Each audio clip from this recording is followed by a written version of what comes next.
பாருங்க. அப்போ சத்தியுகத்தை தான் தூய்மையான உலகம் அப்படின்னு, சத்தியுகத்தை தான் தூய்மையான உலகம்னு சொல்கிறோம். தூய்மையான உலகம் நிச்சயமாக இந்த பாரதத்தில் தான் இருந்துச்சு. பாரதம் தான் சத்தியுகமாக இருந்துச்சு. அப்போ ஒரே ஒரு தேவதா தர்மத்துடைய ராஜ்யம் மட்டும் இருந்துச்சு. அதனால பாரதம் எல்லாத்தையும் விட ரொம்ப பழமையான தேசம் அப்படின்னு சொல்றாங்க இல்லையா? பழமையான யோக முறை எல்லாமே இங்கே தான் இருக்குது. அப்போ அந்த பழமையான இதில் தான் சொர்க்கம் இருந்துச்சு. அது இருந்ததுடைய அடையாளம் தெரியல. கோயில் நினைவு சின்னம் மட்டும் இருக்கு. அதை சொல்ல தான் பாபாவும் இங்கே வராரு. நாம் மீண்டும் தூய்மையான உலகத்துக்கு போகிறதுக்காக பதித்த பாவனர் தந்தை யுக்திகள் சொல்லிட்டு இருக்கிறாரு அப்படின்னு இப்போ நீங்கள் புரிஞ்சுக்கிறீங்க. இப்போ பாருங்க, அப்போ இது சக்கரம் கலியுகம் பழைய உலகம், சத்தியுகம் புது உலகம், தூய்மையான உலகம். வந்தே தீரும். நாம் கண்ணை மூடிட்டு இருக்கிறதுனால அது விடியாமல் போயிட போகிறது கிடையாது. அதுக்கு நீங்கள் தகுதி ஆகணுமா? தூய்மையாகுங்க. ஆகலைன்னா மேலே போய் தூங்குங்க இல்லையா? கீழே வரணும், துக்கத்தெல்லாம் அனுபவிச்சு வச்சு சுகம் மட்டும் வேண்டாம்னா எப்படி? அப்போ தூய்மையாகுங்க. அதுக்கான வழி யுக்தி சொல்கிறார். ஒரு வினாடியில் நான் இந்த யுக்தியை சொல்கிறேன். மன்மனாபர் ஒரு புள்ளிய நினைங்க, முடிஞ்சு போச்சு இல்லையா? புது உலகத்துடைய ராஜ்ய பாக்கியத்தை கொடுக்கறதுக்காக தான் பாபா வரார். இது எல்லையற்ற தந்தையுடைய எல்லையற்ற ஆஸ்தி. அதான் பாபா சொல்றாரு, புது உலகத்தை தான் குழந்தைக்கு நான் கொடுப்பேன். இந்த மாதிரி அழுக்கான உலகத்தை நான் கொடுப்பேன். அங்கே ராஜ்யம் பண்ணுறதுக்காக உங்களுக்கு கொடுக்குறேன் பாருங்க. அதுதான் இந்த எல்லையற்ற தந்தை கொடுக்குற எல்லையற்ற சொத்து. உங்களுக்கு தந்தை தான் இந்த ராஜயோகத்தை உங்களுக்கு கற்றுக் கொடுக்கிறார். இந்த ராஜயோகம் நாம் கற்றுக்கொண்டு இருக்கிறோம். சதோ பிரதானமாக ஒரு காலத்தில் குழந்தைங்களே நீங்கள் தான் இருந்தீங்க. மற்றவங்களால ஆக முடியாது, நீங்கள் தான் இருந்தீங்க. மீண்டும் அதே மாதிரி ஆகுங்க. இருந்தது மீண்டும் பண்ணுறது ஒன்றும் கஷ்டமா? பண்ணாத பண்ணுறது தான் கஷ்டமா? நீங்கள் அப்படி தான் இருந்தீங்க, ஆகணும். அதுக்கு நினைவு மட்டும் பண்ணுங்க. ஆதி சனாதன தேவி தேவதா தர்மம் இருந்துச்சு, இந்து தர்மம் கிடையாது. தேவதா தான் உங்களுடைய தர்மம், தேவி தேவதா தர்மம். முதல் தர்மம் அதுதான். பாரதத்துடைய முதல் தர்மம் தேவதைகளுடையது. பிறகு அவசியம் மறுபிறவி எடுத்து வந்திருப்பாங்க. கிறிஸ்தவர்களும் மறுபிறவி எடுத்து விருத்தி அடைகிறாங்க. அப்ப பாருங்க, அவசியம். அப்ப தேவதைகள் முதல்ல தோன்றினவங்களும் எல்லா ஆத்மா அழியாதது, உலகம் அழியிற வரைக்கும் மேலேயும் போக முடியாது. அப்ப கண்டிப்பா மறுபிறவி எடுத்து தானே வந்திருப்பாங்க. அப்ப இங்கே தானே இருப்பாங்க. கிறிஸ்தவர்கள் கூட மறுபிறவி எடுத்து எப்படி விருத்தி அடைகிறாங்க? பௌத்தர்களின் தர்மத்தை ஸ்தாபனை செய்யக்கூடியவர் புத்தர். இப்போ கிறிஸ்தவர்களும் அப்படிதான், மேலேருந்து கொஞ்சம் கொஞ்சமாக இறங்குது, கீழே இருந்தவங்களும் அங்கேயே தான் இருக்கிறாங்க. ஸோ அதனால தான் விருத்தி அடைஞ்சிட்டே இருக்குது மறுபிறவி எடுக்கிறதுனால. மறுபிறவி எடுக்கலைன்னா அந்த தர்மம் போயிடும்.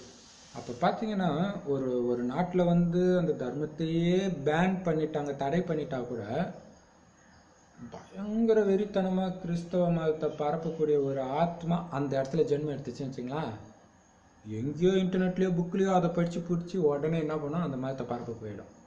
இதுதான் ட்ராமா. கொலை பண்ணால் மதம் அழிஞ்சிடுமா? எதுவுமே அழியாது இல்லையா? இப்போ பாப்பா சொல்கிறாரு, பௌத்தர்களுடைய தர்மத்தை ஸ்தாபனை செய்யக்கூடியவர் புத்தர். அதனால் அவர் தர்மஸ்தாபகர். ஒரு புத்தர் தான், ஆனால் அவர் மூலமாக எத்தனை புத்த மதத்தினர் உருவாகி இருக்கிறாங்க. அதேமாதிரி ஒரு கிறிஸ்து தான் இருந்தார், ஆனால் எத்தனை கிறிஸ்தவர்கள், உலகம் ஃபுல்லாக கிறிஸ்தவர்கள் இல்லையா? எல்லா தர்மங்களும் அப்படி தான் வந்திருக்குது. எப்போ இந்த ஆதி சனாதன தேவதா தர்மம் இருந்துச்சோ இப்போ வேற எந்த தர்மமுமே கிடையாது.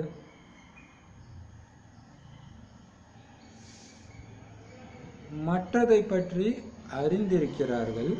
கிறிஸ்தவ தர்மத்தை கிறிஸ்து, இஸ்லாமிய தர்மத்தை இப்ராஹிம் ஸ்தாபனை செஞ்சாங்கன்னு தெரியும் எல்லாருக்கும். எல்லா மதத்துக்காரங்களுக்கும் தெரியும். அதான் கேட்பாங்க, பா எங்களுக்கு நபி ஸ்தாபனை பண்ணாருப்பா, உங்க இந்து மதத்தை யார் கண்டுபிடிச்சா சொல்லு. பாபாவும் அதுன்னு கேட்குறாரு, யார் கண்டுபிடிச்சா சொல்லுங்க. இந்துன்னு ஒரு மதமே கிடையாது, தேவதா தர்மம். யார் கண்டுபிடிச்சா? யார் ஸ்தாபனை செஞ்சது? சத்தியுகத்துல தேவி தேவதைகளுடைய ராஜ்யம் நடந்துச்சு, யாரோ ஒருத்தர் ராஜ்யத்தை ஸ்தாபனை செஞ்சிருக்கணும்ல.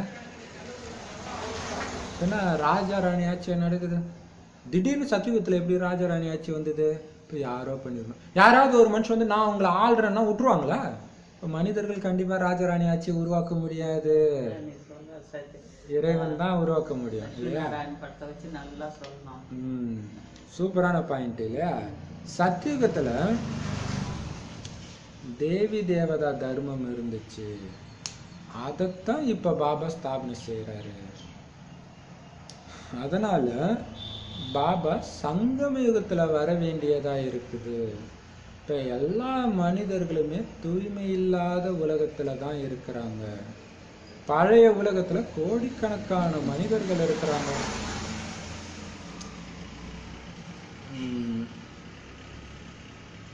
பாருங்க, சத்தியுகத்துல அப்படி தூய்மையான ராஜ்யம் இருக்குதுன்னா, கலியுகத்துல தூய்மையற்றவர்கள் உடனே தூய்மை ஆகிறாங்கன்னா இந்த கலியுகத்துல தானே அவர் வந்திருக்கணும். அதுதான் அவர் வந்தோடனே அந்த யுகமே என்னவா மாறிடுது? சங்கம யுகமா மாறிடுது. ஏன்னா மாற்றம் நடக்குது. யாரும் இப்படி போட்டா, பேனாவை போட்டா சல்லுன்னு விழணும், அது இயற்கை. ஆனா இப்ப ஏறுது சல்லுன்னு, ஆத்மா மேல ஏறுது, ஏறும் கலை இல்லையா? இயற்கை வெல்லும் கலை. அப்ப பாபா சொல்றாரு, புதுசு பழசாகும் எல்லாருக்கும் தெரியும், ஆனா பழசு புதுசாகும். அதுதான் இறைவனுடைய வேலை. பழைய உலகத்துல பாருங்க, யாருமே தூய்மை இல்லை. தூய்மை இல்லாத உலகத்துலதான் எல்லா மனுஷங்களும் இருக்கிறாங்க, கோடிக்கணக்கான மனுஷங்க இருக்கிறாங்க. ஆனா புது உலகத்துல எத்தனை பேர் இருப்பாங்க? ரொம்ப கம்மி. அது மட்டும் கிடையாது, வழியும் ஒரே வழிதான். ஆளுக்கு ஒரு நாட்டாமன்னுவாங்களே, அதெல்லாம் இங்க கிடையாது. இறைவன் சொல்றாரா அதை செய்யணும். அங்க இஸ்லாமியர்களும் கிடையாது, புத்த மதத்தினரும் கிடையாது, கிறிஸ்தவர்களும் கிடையாது. யார் இருந்தா?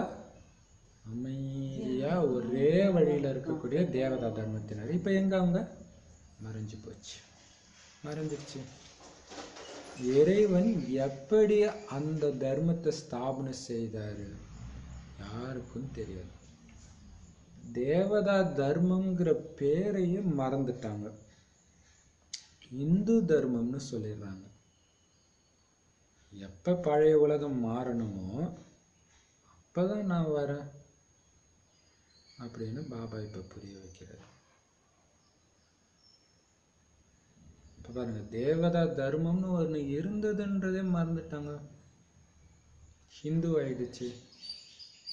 இப்ப மீண்டும் பழைய உலகம் மாற வேண்டிய டைம்ல நான் வரேன், அவர் வரும்பொழுது மாறுது இல்லையா? அப்ப இந்த பழைய உலகத்துடைய இறுதி நேரம் எது? ஆனா உலகத்துல எல்லாருக்கும் தெரியுமா? பிராமணர்களாகிய நீங்க மட்டும்தான் இதை தெரிஞ்சிருக்கிறீங்க. இந்த மிகப்பெரிய யுத்தம் மூலமாகத்தான் பழைய உலகத்துடைய முடிவு ஏற்பட்டு இருந்துச்சு. இப்ப நடக்க போற அதே யுத்தத்தின் மூலமாக தான் ஒட்டுமொத்த உலகமே அழிகிற மாதிரி யுத்தம். அது என்ன மாதிரி ஆயுதங்கள்? அணு ஆயுதம் இல்லையா? எல்லாரும் அழிஞ்சிட்டாங்க, யாருமே மிஞ்சல. 5 பாண்டவர்கள் தான் தப்பிச்சாங்க, அவங்களும் மலையில போய் மறைஞ்சிட்டாங்கன்னு கீதையில காமிக்கிறாங்க. ஆனா பாபா சொல்ற, உண்மையிலே அவங்க சொன்ன மாதிரி எதுவும் நடக்கல. தந்தை ஸ்தாபனை செய்யறார், மற்றபடி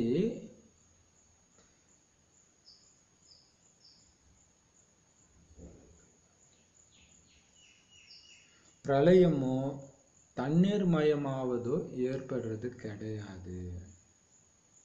இதுதான் எல்லாருக்கும் இன்னும் அர்த்தம்னே புரிய மாட்டேங்குது. பிரளயம் வராதுன்றாரு, தண்ணீர் மயமாகாதுன்றாரு,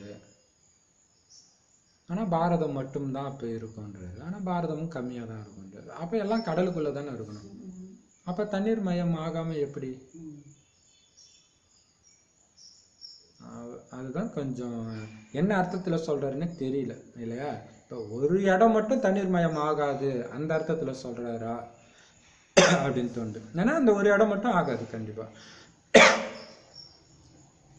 ஏன்னா இது கூட கரெக்ட் தான், எல்லாமே மூழ்காது தான் இருக்கு. ஏன்னா பாபா சொல்லியிருக்காரு, இந்த அமெரிக்கா வெளிநாடுலாம் டூரிஸ்ட் ஸ்பாட்டா உங்களுக்கு இருக்கும், அங்க போய் வசிக்க மாட்டீங்க, சும்மா போயிட்டு வருவீங்கன்ற இல்லையா. புஷ்ப விமானத்தை தான் அழிஞ்சிடுமா. இப்ப அணுகுண்டெல்லாம் போட்டா அழிஞ்சிடும்.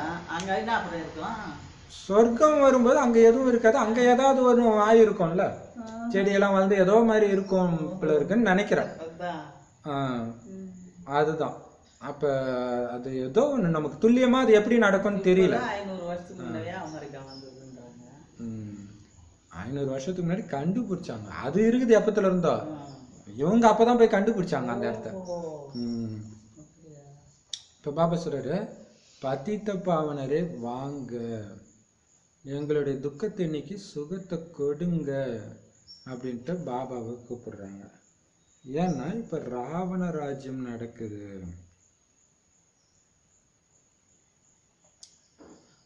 இறைவனை எப்ப கூப்பிடுவாங்க? அதனாலதான் தூய்மையாக்குங்க, இந்த உலகம் ரொம்ப கெட்டு போச்சு, தூய்மையாக்குங்க. உலகம் கெட்டு போச்சு, நாம கெட்டு போலையா? அப்ப அது தெரியல, உலகம் கெட்டு போச்சு வாங்கன்னு கூப்பிடுறோம். ராமராஜ்யத்தை விரும்புறாங்க அப்படின்னா அவசியம் நடக்கிறது ராவண ராஜ்யம் தானே. ராமர் வரணும், ராமராஜ்யம் நடக்கணும், இப்ப நடக்கிறது ராவண ராஜ்யம் தானே. அப்ப பாட்டே வந்து ராமன் ஆண்டாலும் ராவண ஆண்டாலும் எனக்கு ஒரு கவலை இல்லைன்னா, அப்ப இந்த 2 பேர் தான் மாற்றி மாற்றி ஆளுவாங்க இல்லையா. அப்ப அவங்களுக்கே தெரியாம அது ஏதோ அப்ப நடந்த விஷயம் நினைச்சுன்னு பேசின்னு இருக்கிறாங்க.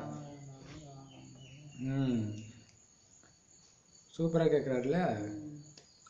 வரப்போறது பகல்னா இப்ப இருட்டு தானே, போக போறது சொர்க்கம்னா இப்ப இருக்கிறது நரகம் தானே, ராமராஜ்யம் இனிமேல் தான் வரணும்னா இப்ப இருக்கிறது ராவணராஜ்யம் தானே. எப்படி சூப்பரா சொல்றாரு. இப்ப ராமராஜ்யத்தின் ஸ்தாபனையும் ராவண ராஜ்யத்துடைய அழிவும் ஏற்படுது அப்படின்னு தந்தை புரிய வைக்கிறார் ஒரே டைம்ல. நான் கற்பிக்கும் யுக்தியை யார் கற்கின்றார்களோ அவங்கதான் முதல்ல போய் புது உலகத்துல ராஜ்யம் செய்யறாங்க. எப்பயுமே பாபா பரந்தாமத்துல இருக்கிறேன், சிவபாபா பார்த்துக்கிட்டே இருக்கிறேன். ஏன் பார்த்துட்டே இருக்கிறேன்? ஆத்மால ஜென்ம ஜென்மமான அழுக்கு இருக்குது, எரியணுமே. நெருப்பு அணைஞ்சா தங்கம் ஆகாதுன்னு சொன்னார் இல்லையா. ஸோ அந்த ஒரு பாயிண்ட் பாபா நிறைய சொல்றாரு, ஒரு பாயிண்ட்டை புட்டிங்க வந்துடுவீங்கன்றாரு. பரந்தாமத்தில் இருக்கிறேன், பாபா பார்த்துட்டே இருக்கிறேன், இங்கே இல்லவே இல்லை, தூய்மை தான் என் பலம், தூய்மையானதான் பதவி, ஓட்டிக்கிட்டே இருங்க. அது எவ்வளோ பெரிய யுக்தி. அதுல இருந்தா எந்த பிரச்சனையும் நடக்காது. மற்றபடி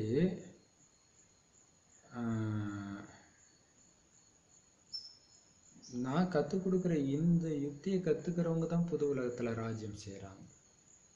அங்க இந்த ஞானம் எதுவுமே இருக்காது. இந்த சமஸ்காரம் இங்க போகுது, சமஸ்காரத்துல தான் இருக்குது. இப்போ உங்க புத்தியில முழு ஞானம் இருக்குது. யாருடைய புத்தியில இந்த ஞானம் இருக்குதோ அவங்க கண்டிப்பா மற்றவங்களுக்கு புரிய வைப்பாங்க. அவங்களால புரிய வைக்காம இருக்க முடியாது. இப்ப அவர் அதான் சொல்றாரு ஃபோன் பண்ணி, ஏன் மற்றவங்களுக்குலாம் சொல்றாங்க, இவங்களோட இருக்க வேண்டியது தானே. அப்ப ஞானம் சொல்றது பிடிக்கல அவங்க. அப்ப பாபா சொல்றாரு, அது எப்படி போவாங்க? சரி, சும்மா நம்ம கிட்ட சொல்றாங்க. சரி, அப்ப பாபா சொல்றாரு, யார்கிட்ட புத்தி இருக்குதோ, யாருடைய புத்தியில இந்த ஞானம் இருக்குதோ அவங்க மற்றவங்களுக்கு புரிய வைக்கிறாங்க. வரிசைக்கிரமான முயற்சியாளர்கள் இல்லையா, எல்லாரும் பண்ண மாட்டாங்க. சேவாதாரி குழந்தைங்களுடைய புத்தியில முழு ஞானமும் சிந்தனையில நாள் முழுவதும் ஓடிக்கிட்டே இருக்கும். அப்பதான் டக்கு டக்கு டக்கு டக்குன்னு வந்துக்கிட்டே இருக்கும் இல்லையா. அவங்க அவசியம் சத்தியுகத்துல முதல்ல தேவதா தர்மத்தை சார்ந்தவங்களாத்தான் இருப்பாங்க. எங்க முதல்ல இல்லையா. இதை கூட நீங்க தெரிஞ்சிருக்கிறீங்க. தந்தை பிரஜாபிதா பிரம்மா மூலம் முதல்ல பிராமணர்களைத்தான் படைக்கிறார். இது ஞான யஜ்யம். இது பார்த்தீங்கன்னா அப்ப முதல்ல படைக்கிறது இது ஒரு பக்தியில கதையா கூட இருக்கும். ஒரு இட்லி வேக வைக்கிற மாதிரி முதல்ல பிராமணர்கள் மேல உள்ள இட்லி, அப்புறம் அதுக்கு கீழே இருக்கிற தட்டு சத்திரியர்கள், வைசியர்கள், சூத்திரர்கள் கீழே இருக்கிறாங்க, அவங்க கருவி போன இட்லி அப்படின்னு சொல்லுவாங்க. இப்போ முதல்ல படைக்கிறது யாரு? பிராமணர்களை இல்லையா. ஸோ இறைவனை நேரடியாக படித்ததுனால உயர்ந்தவர்கள். இது ஞான யஜ்யம் அல்லவா. இப்போ நம்ம கேட்கணும், யாகம் சிவ யாகம் சொல்கிறோம், ருத்ர யாகம்ன்றோம். ருத்ர ஞான யாகம்ன்றீங்களே, இப்போ ஞானத்தை தானே படைப்பாரு. ஆனால் யாகம் நெருப்போட கம்பேர் பண்ணுறாங்கன்னா அந்த ஞானத்தின் மூலமாக ஏதோ எரியுது தானே. அதுதான் இது. ஒரு பக்கம் ஞானத்தை தண்ணியோட கம்பேர் பண்ணிட்டாங்க, கங்கா ஸ்நானம் அப்படின்ட்டு. இங்க நெருப்போட இல்லையா. இது ஞான யஜ்யம். அவசியம் பிராமண சம்பிரதாயத்தினர் தான் தேவை இந்த யஜ்யத்தை உருவாக்குறதுக்கு. பாபா கூட அந்த பிராமண சம்பிரதாயம் சங்கம யுகத்துல தான் இருக்கும். கலியுகத்துல அசுர சம்பிரதாயம் தான் இருக்கும். சத்தியுகத்துல தெய்வீக சம்பிரதாயம் இருக்குது. அதனால தெய்வீக சம்பிரதாயமானது அவசியம் சங்கம யுகத்துல தான் ஸ்தாபனை ஆகும். அப்ப பாருங்க, கலியுகத்துல அசுர சம்பிரதாயம் தான் இருக்குது, சத்தியுகத்துல தெய்வீக சம்பிரதாயம் தான் இருக்குது. அப்ப கலியுகத்துல இருக்கிறவங்க அசுர சம்பிரதாயம் தெய்வீக சம்பிரதாயமா மாறுற இடத்துக்கு பேர் தான் என்னது? சங்கம யுகம். அது சங்கம யுகத்துல தான் ஸ்தாபனை ஆகுது. அப்ப இது ஸ்தாபனை. அங்க சொர்க்கத்துல ஸ்தாபனை பண்ண மாட்டாங்க. ஸ்தாபனை ஆகிற யுகத்துக்கு பேர் சங்கம யுகம் இல்லையா. குட்டிக்காரன விளையாட்டு விளையாடும்போது தலையும் காலும் சந்திக்கின்றன. நீங்கள் பிராமணர்களாக இருக்கிறீங்க. பின்னர் நினைவு வருகிறது, விராட ரூபத்தின் சித்திரம் கூட அவசியமானதாக உள்ளது. சுப்ராசராங்க குட்டிக்காரணம் போடும்போது காலும் தலையும் சந்திக்கல. இப்படி குட்டிக்காரணம் போடும்போது அந்த மாதிரி நீங்க சுத்துறீங்க. தலையா எது இருக்கு? சத்தியுகம். காலா எது இருக்குது? கலியுகம். அப்ப இது குட்டிக்காரணம் வரும்போது மறுபடியும் உயர்ந்ததையும் சந்திக்குது. இப்ப நீங்க பிராமணர்களாக இருக்கிறீங்க. இந்த விராட ரூபத்தின் சித்திரமும் அவசியமா இருக்கு. இதோட விளக்கம் நல்லா இருக்குது. பாபா ஸோ அந்த இட்லி கதையை தான் இங்கேயும் பார்த்தீங்கன்னா அந்த மகாவிஷ்ணுடைய தலை பார்த்தீங்கன்னா பிராமணர்கள், தலைக்கும் மேலே உச்சி குடுமி, அப்புறம் தேவதைகள், அப்புறம் நெஞ்சு பகுதியில் சத்திரர்கள், வயிற்று பகுதி வைசியர்கள், கால் பகுதி சூத்திரர்கள். அப்போ அதுவுமே கீழானது இல்லையா. இப்போ பாபா சொல்றாரு. ஸோ அதுதான் விராட ரூபத்துடைய விளக்கம். உங்களுடைய 8 மாத குழந்தைங்க 4 குழந்தைங்க அப்படின்னு சிலர் சொல்றாங்க. பாபா கிட்ட சொல்றாங்க, நான் ஒரு நாள் குழந்தை, அதாவது நான் இன்னைக்கு தான் பாபா குழந்தைய ஆகி இருக்கிறேன், வாய் வழி வம்சத்தினர் ஆகி இருக்கிறேன்னு சிலர் சொல்றாங்க. யாரு உயிரோட இருந்துக்கிட்டே பாபாவுடையவரா ஆகுறாங்களோ அவங்க பாபா நாங்க உங்களுடையவர்கள்னு சொல்றாங்க. சின்ன குழந்தைங்க இப்படி சொல்ல முடியாது இல்லையா. அதான் பெரிய விஷயம்.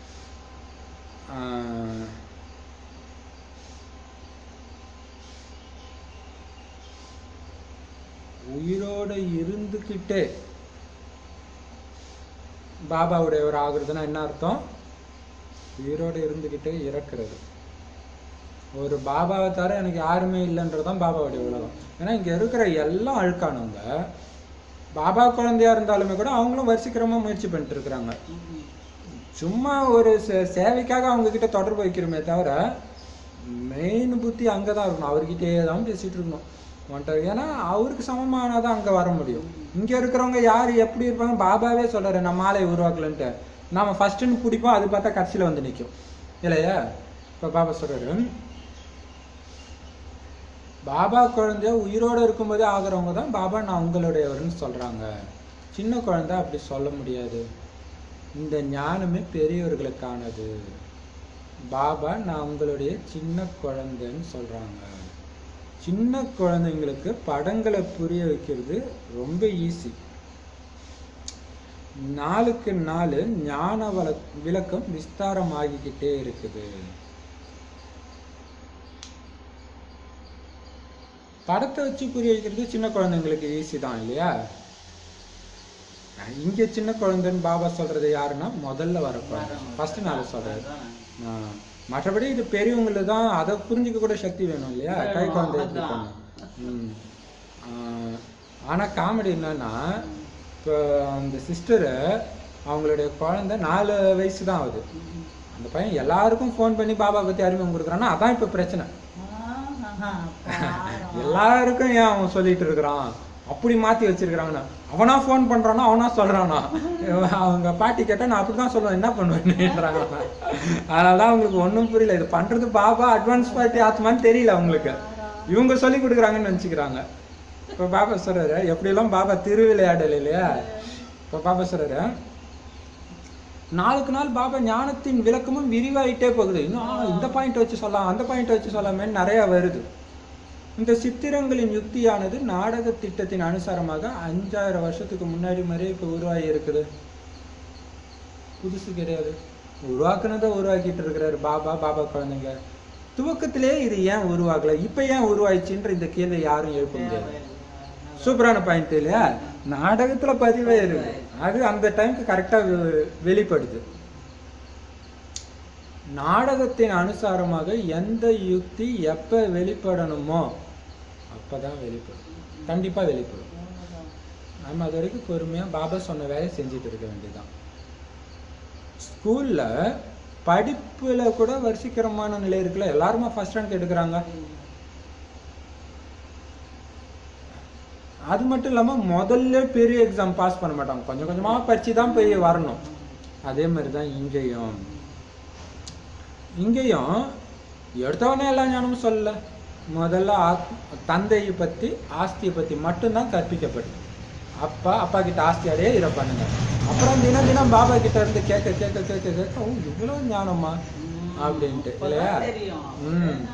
பாபாவுடைய குழந்தையாக நீங்க ஆகுறதன் மூலம்தான் பாபா சொர்க்கத்தின் ராஜ்யத்தையே நமக்கு கொடுக்கிறார். பாருங்க, அப்பாவை பற்றியும் ஆஸ்தியை பற்றியும் முதல்ல சொல்றாங்க. அதுக்கப்புறம் பெரிய டெஸ்ட்டுக்கு பாஸ் ஆகிற தூய்மையை பற்றி எல்லாத்தையுமே சொல்றோம்.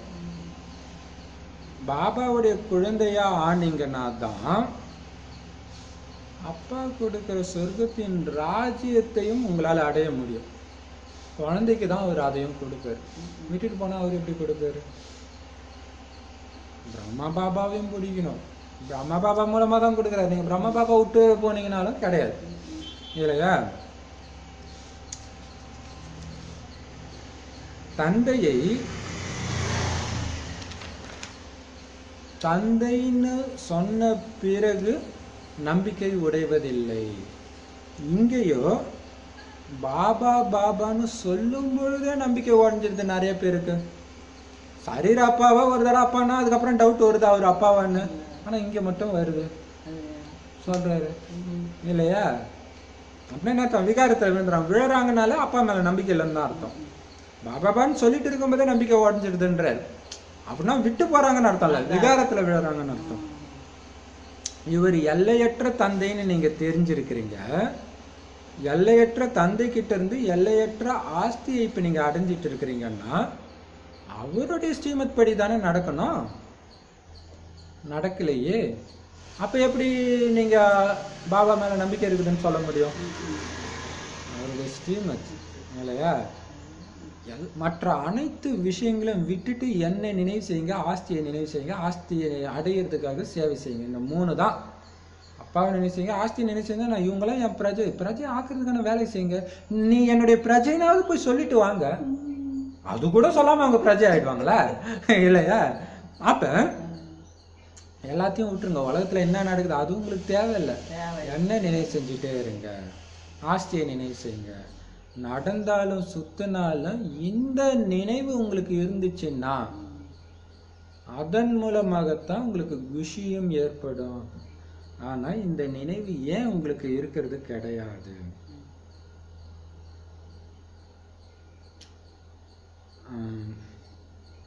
இப்ப பாபா சொல்றாரு, அப்ப நீங்க நடந்தாலும் சுத்தினாலும் பாபாவுடைய நினைவும் ஆஸ்தியோடைய நினைவும் நிரந்தரமா இருந்துச்சுன்னா குஷி ஏற்படும். ஏன் இருக்க மாட்டேங்குது? இப்ப பாருங்க, அப்ப குஷி குறையுது அப்படின்னா நினைவு கட் ஆயிடுச்சு, அதனால குறையுது. ஒரே ரீசன் தான் எல்லாத்துக்கும், நினைவு கட் ஆயிடுச்சு. இங்க உள்ள எல்லா பிரச்சனைக்கும் மூல காரணம் நினைவு கட் ஆகுறதுதான். அப்ப பாபா நான் உங்களுடையவரை ஆகிட்டா எனக்கு வேற யார் மேலேயும் பற்று இருக்காது. அப்ப பாருங்க, உலகம் எப்ப வேணாலும் அழியும், தூங்கிட்டு இருக்கும்போது கூட அழியும்.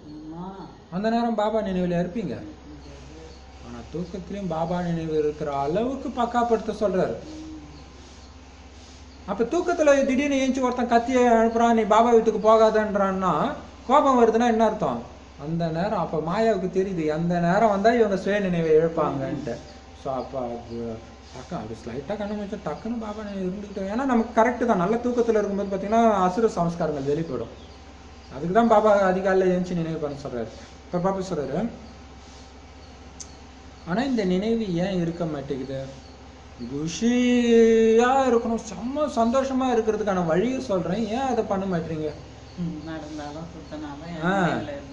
பாபா நினைவு ஏன் இருக்க மாட்டேங்குது? பாபாவை நினைவு பண்ணணும்ன்ற நினைவு ஏன் இருக்க மாட்டேங்குது?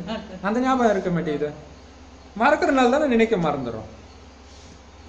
பாபா நான் உங்களுடையவரை ஆயிட்டேன்னா எனக்கு வேற யாரு மேலுமே பற்று இருக்காது, நான் உங்களுடைய வழிபடி தான் நடப்பேன் அப்படின்னு நீங்க எனக்கு உத்தரவாதம் கொடுத்துருக்கிறீங்க பல ஜென்மமா. வா, நான் உனக்காக தான் எல்லாத்தையும் விட்டு வந்திருக்கேன், நீ வா, நீ என்ன சொன்னாலும் செய்யறேன்ட்டு கட்டும் தவம் பண்ணிருப்பீங்க. இப்ப ஞாபகப்படுத்துறேன், திருவருட் செல்வர் படத்துல அப்படி காட்டுவாங்க, நீங்க பாத்தீங்களான்னு தெரியல. திருவண்ணநல்லூர்ல ஒரு யார் மாணிக்கவாசகரா யாருன்னு தெரியல, அவர் கல்யாணம் பண்ண போகும் பொழுது கல்யாண சுந்தரன் இருக்கிறாரா, சுந்தரர்னு நினைக்கிறான். கல்யாணம் பண்ணும்போது ஒரு தாத்தா வந்து நீ கல்யாணம் பண்ணக்கூடாது, நீ என்னுடைய அடிமை, ஓலைப்பத்திரம் இருக்குதுன்ட்டு காட்டுவாரு. உடனே அவர் கீழ்ச்சி பட்டுறாரு, மூலப்பத்திரம் என்கிட்ட இருக்குது வா காட்டுறேன். சிவன் கோயிலுக்கு போனோன்னே மறைஞ்சிடுவார். நம்மளுடைய கதை இல்லையா? பாபா அப்படிதான் நம்மளை பிடிச்சி இழுக்கிறாரு இல்லையா? இப்ப பாபா சொல்றாரு, உத்தரவாதம் கொடுத்துருக்கீங்க, நான் எப்படி உங்களுக்கு சொர்க்கத்தை கொடுக்குறேன்னு உத்தரவாதம் கொடுத்தனோ அதே மாதிரி நீங்க என்ன உத்தரவாதம் கொடுத்துருக்கீங்க? பாபா நான் உங்களுடையவனா ஆன பிறகு யார் மேல எனக்கு பற்று இருக்காது, உங்க வழிப்படி தான் நடப்பேன்னு கொடுத்துருக்கிறீங்க. ஸ்ரீமத் படி நடக்கலன்னா தான் தவறு நடந்துகிட்டே இருக்குது. ஸ்ரீமத் படி நடந்த அப்ப ஸ்ரீமத் படி நடக்கலன்னு எப்படி கண்டுபிடிக்கிறது? குஷி குறைஞ்சா ஸ்ரீமத் படி நடக்கல. அதுதான், என்ன நடந்தாலும் உங்களுக்கு குஷி குறையவே குறையாது. அது என்ன ஸ்ரீமத் அப்படி? நினைவு, நினைவுலே இருங்க இல்லையா? நினைவின் சுகமேனா அந்த பாட்டு இருக்கு இல்லையா? அப்ப ஸ்ரீமத் படி நடக்கலன்னா தவறு ஏற்படும், குஷி குறைஞ்சிடும். ஆத்மாவுக்கு அதீந்திரிய சுகம் கிடைக்குது பாபா நினைக்கிறது மூலம்னா எவ்வளவு குஷி ஏற்படுது. அது எதையும் சார்ந்த குஷி கிடையாது.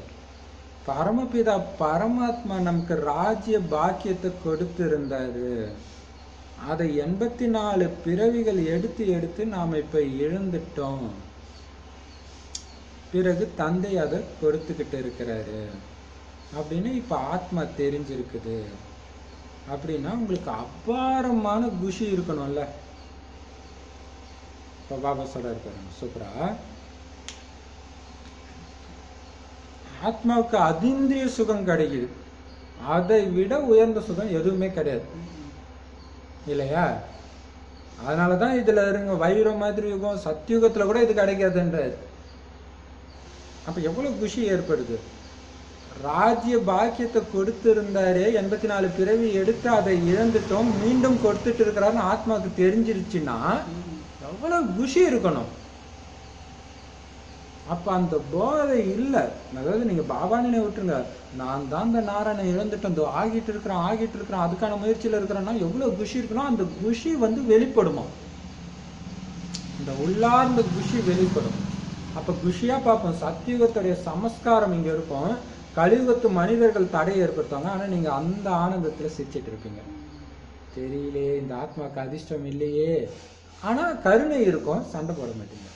ஏன்னா நீங்க நாராயணன், அந்த உணர்வுல இருப்பீங்க. உள்ளார்ந்த குஷி வெளிப்படும் இல்லையா. இந்த லக்ஷ்மி நாராயணனுடைய முகத்துல தெரியுது தானே. அஞ்ஞான காலத்துல இல்லையா, மம்மா பாபாவுடைய முகத்துல சொல்றாரு லக்ஷ்மி நாராயணனுடைய இந்த லக்ஷ்மி நாராயணன்றாரு இல்லையா. அப்ப அந்த லக்ஷ்மி நாராயணன் ஆக போறன்ற அந்த குஷி தான் உங்களை எல்லாத்தையும் தாங்க வச்சுது. என் முன்னாடி எதுவும் என்ன பண்ண முடியும் இல்லையா. நான் ஜெயிச்சேன்னா நான் நாராயணன், அந்த விஷயம் ஜெயிச்சிச்சுன்னா நான் இறங்கிடுவேன், நான் தான் ஜெயிப்பேன் இல்லையா. அப்ப இந்த லக்ஷ்மி நாராயணனுடைய முகத்துல எவ்வளவு குஷி தென்படுது. அஞ்ஞான காலத்துல சிலர் ரொம்ப நல்லவராக குஷியாக இருப்பாங்க. அஞ்ஞான காலத்துல கூட பேசுறதுலயும் வல்லவராக இருப்பாங்க. மனித சிருஷ்டியில எல்லாத்தையும் விட உயர்ந்த பதவி எது தெரியுமா? யாருடைய இது தெரியுமா?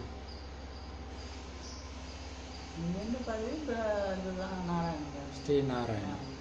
சரி, அவரையும் விட அனைவரையும் விட உயர்ந்தவர் யார்? சிவபரமாத்மா. அவரைத்தான் எல்லோரும் அப்பான்னு கூப்பிடுறீங்க. ஆனா அப்பா குழந்தைக்கு சொத்து கொடுப்பாரு, அதுதானே அவருடைய தொழில்னு கூட தெரிஞ்சுக்கல யாரும். அப்பா அப்பான்றீங்களே,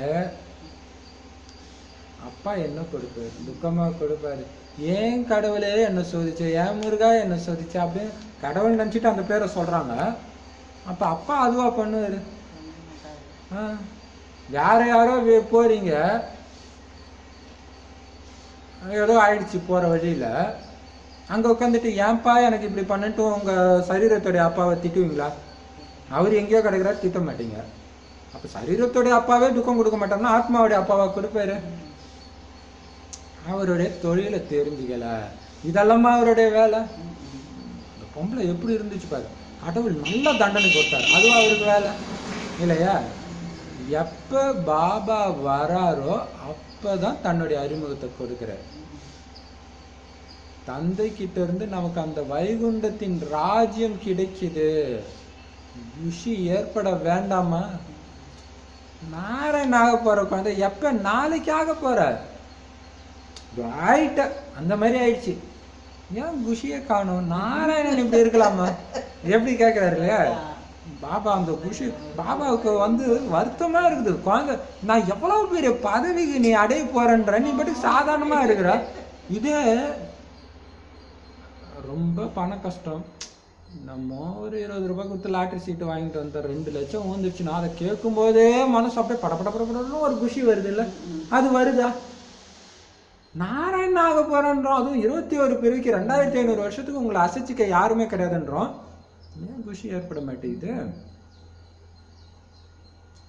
ஆனா பாபா கேட்கிறாரு, யாரெல்லாம் நாராயண்ல இருந்து நாராயணன் ஆவீங்க கையை தூக்குங்க.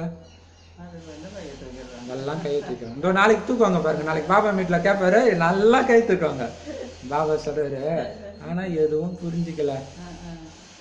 நாராயணா இப்ப குஷி இருக்கவனா அப்ப சோர்ந்துட்டு உட்கார்ந்துட்டு இருப்பாங்க பாபா வீட்டுல. பாபா எனக்கு ரொம்ப துக்கமா இருக்குது பாபான்னு மனசுல ஆசைப்பட்டுட்டே உட்காந்துருப்பாங்க. யாரு நாராயணன் ஆகணும்னு கை தூக்கிடுவாங்க.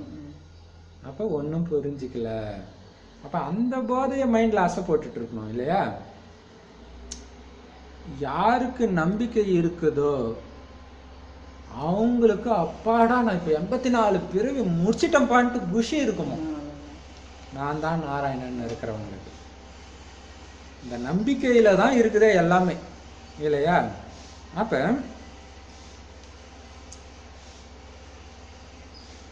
இப்ப நாம பாபாவுடைய வழிப்படி நடந்து உலகத்தின் எஜமானரா ஆகிறோம். இந்த படிப்போட போதை எவ்வளவு இருக்கணும். பாபாவுடைய வழிப்படி உலகத்துக்கே எஜமானர் ஆகிறோம்னா அந்த வழி இங்கெல்லாம் இருக்குது. இந்த படிப்பு அப்போ எவ்வளோ போதை இருக்கணும். நாராயண ஆகிறதுக்கு இப்படி போ அப்படி போ, இது யுத்த மைதானம் இப்படி போன்னு சொல்றாருன்னா இதுல எவ்வளோ போதை இருக்கணும் இந்த படிப்புல. ஜனாதிபதி கவர்னர் ஆனா நான் ஜனாதிபதின்ற போதை இருக்குல்ல. ஒரு பெரிய நடிகர்னா அவருக்கு போதை இருக்குது இல்ல. அவங்கள சந்திக்க பெரிய பெரிய மனிதர்கள் வராங்க. பதவியை அறியாமல் ஒருபொழுதும் யாரையுமே சந்திக்க முடியாது. பாபா கூட ஒருபொழுதும் சந்திப்பதில்லை. பாபாவுடைய பதவியை குழந்தைகளாகிய நீங்க மட்டும்தான் தெரிஞ்சிருக்கிறீங்க. அதுவும் வரிசைக்கிரமமான முயற்சியின் அனுசாரம் தான் தெரிஞ்சிருக்கிறீங்க. நான் பிரம்மகுமார்னு சொல்லிக்கிறாங்க, ஆனாலும் நாம சிவபாபாவுடைய குழந்தைங்க. அவர்கிட்ட இருந்து சொர்க்கத்தின் ஆஸ்தியை அடைஞ்சிட்டு இருக்கிறோன்றது புத்தியில இல்லை. தந்தையையும் ஆஸ்தியையும் நினைவு செய்ய முடியல. நினைவு இருந்தா உள்ளார்ந்த குஷியும் இருக்கும் தானே. எப்படி சூப்பரா சொல்றாரு இல்லையா. அப்ப சூப்பரா சொல்றாங்க. இப்ப இவங்க தான் முதல்வர், இவங்க தான் ஜனாதிபதினு தெரியாத ஒருத்தனை போய் அவங்க சந்திப்பாங்களா? தெரிஞ்சவங்களை சந்திச்சாதான் அவங்களுக்கு மரியாதை இருக்கும். அந்த மரியாதையோட பார்ப்பாங்க. அதே மாதிரி பாபா சொல்றாரு, இங்க பேசிட்டு இருக்கிறது கடவுள், உங்களுடைய அப்பா சொத்தை கொடுக்குறாருன்னு தெரியாத குழந்தைங்களை நானும் சந்திக்கிறது கிடையாது. அதனாலதான் ஒரு வருஷம் கழிச்சு தான் வரணும்னு சொல்றது. ஸ்ரீமத்தை ஃபாலோ பண்ணாதான் வரணும்னு சொல்றது. ஏன்னா சொர்க்கத்துடைய ஆஸ்தி அந்த ஸ்ரீமத்தில் இருக்குன்னு கூட தெரியாத குழந்தைய நான் எதுக்கு சந்திக்கணும்? சூப்பரா கேட்டார் இல்லையா. அப்ப அந்த ஸ்ரீமத்தை ஏன் வைக்கிறாங்கன்னு தெரியுது இல்லையா. அப்ப பிரம்மகுமாரிகள் சொல்லிக்கிறாங்க, பட் ஸ்ரீமத் படி நடந்து அதை அடையணும், அதுக்காக சேவையும் நினைவும் சதா இருக்கணும்ன்ற விஷயம் அவங்களுக்கு தெரியல.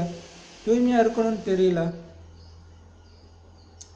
அவங்களால நினைவு செய்யவே முடியல. அதனாலதான் எந்த நேரமும் முகத்தை தொங்க போட்டுன்னு இருக்கிறாங்க. நினைவு இருந்தா உள்ளார்ந்த குஷி இருக்கும்ல. எவ்வளவு குஷி இந்த நினைவு இருக்க இருக்க. இப்படியே இருக்கணும் பாபா, சூப்பரா இருக்கு பாபா, நான் இந்த பயிற்சியிலே இருக்கணும் பாபான்னு. அப்புறம் கொஞ்சம் கொஞ்சம் மாயா என்ட்ரு ஆகுது. பட் அந்த உள்ளார்ந்த குஷி, அந்த நினைவுடைய குஷி, நான் பரந்தாமத்தில் இருக்கேன், தூய்மை என்னுடைய பலம், தூய்மை ஆகிட்டு இருக்கிறேன், அந்த நினைவு இருந்துகிட்டே இருக்கணும், சொல்லிக்கிட்டே இருக்கணும். மனசு ஒரு பக்கம் சொல்லிக்கிட்டே இருக்கணும். அந்த குஷியில டான்ஸ் ஆடிக்கிட்டே இருக்கணும். ஒளிப்புள்ளி தான் உங்களுக்கு கண்ணுக்கு தெரியும். சர்வம் சிவமயன்றாங்க, எல்லாம் சிவன்றாங்க, பக்தியில சொன்னோம். அந்த மாதிரி உங்க புத்தியில அப்படி இருக்கணும். பாபா தான் தெரியணும். யாருக்கிட்ட பேசினாலும் பாபா தான் உங்களுக்கு தெரியணும். பாபா பார்த்துக்கிட்டே இருந்தீங்கன்னு வச்சுக்கலாம், இது நாடகம்னு உங்களுக்கு ஆட்டோமேட்டிக்காவே தெரியும். பாபா பார்க்கலாம், இது நாடகம்னு தெரியும், நீங்க சீரியஸ் ஆயிடுவீங்க. பாபா பார்த்துட்டு இன்னமும் நாடகம் பாபா, ஆனால் பாருங்க நீங்க எல்லாத்துல இருந்து காப்பாத்தி என்ன மேல வச்சிருக்கிறீங்கன்னு ஜாலியா இருப்பீங்க. கன்னிகையை திருமணம் செய்விக்கும் பொழுது அவருக்கு குப்தமாக, அதாவது ரகசியமாக தானம் கொடுக்கப்படுது. பெட்டியை பூட்டி அதன் சாவியை கையில கொடுத்துடுவாங்க. தந்தையும் கூட உங்களுக்கு விஸ்வராஜ்யத்தின் சாவியை கையில் கொடுத்துடுறாரு. நீங்க புதிய சத்தியுக உலகத்தை துவக்கி வைக்கிறீங்க. சொர்க்கத்துக்கும் கூட நீங்க போவீங்க. பாபா உங்களை தகுதியானவராக ஆக்குறாரு. பக்தர்கள் சொர்க்கத்துக்கு போக தகுதியானவர்களாக ஆக முடியாது. எதுவரை தந்தை ஞானத்தை கொடுக்கலையோ, தூய்மை அடையலையோ, அதுவரை சொர்க்கத்துக்கு போக முடியாது. அதனாலதான் நாரதருடைய உதாரணம் இருக்கு. நல்ல நல்ல பக்தர்கள் நிறைய பேர் இருக்கிறாங்க, இருந்தாலும் ஆத்மா தூய்மையற்றதாக இருக்குது. ஜென்ம ஜென்மங்களாக அவங்க தூய்மை இழந்தே வந்திருக்கிறாங்க.